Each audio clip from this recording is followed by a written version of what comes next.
amiko dia ara-dalàna ny taratasy rehetra eto am-pelatanako. Nilaza ny chef de région ny Bokolava fa tsy ara-dalàna aho.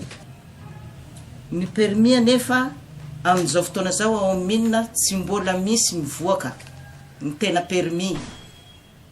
Fa resaka accusé de réception no amenahy. Ka matoa zaho nahazo LP1 dia mahazo mitondra entana ary ahafahako mivezivezy eran'ny Madagasikara izany, LP1 izany. Gaga aho amin'izao fotoana zao fa io chef de région io dia manidy ny entako ao amin'ny service de mine amintsika miteny zao.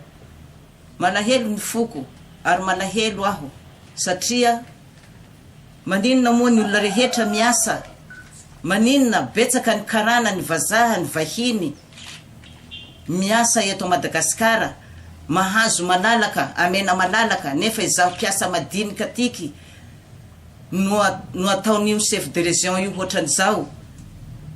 Fantako tsara ny antony anaovanahy hoatran'izao fa tiany horavaina, homena ny fanjakana io karierako.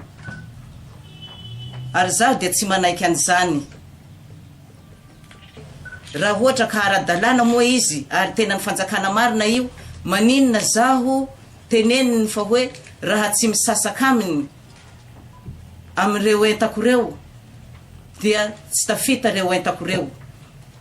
Ary misy entako ao amin'ny mininao amin'izao tsika miteny zao, tratrako tamin'ny chef de région aty afara izy milaza fa hoe raha tsy ameanao ahy ny 60% fa 40% anao tsy miala ny dépensenao dia tsy ameako anao ireo entanareo.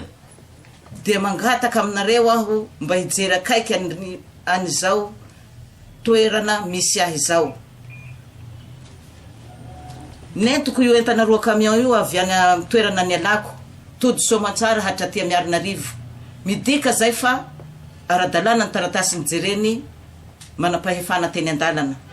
Teo Miarinarivo aho no nistopeny chef de région tsy navela nandeha.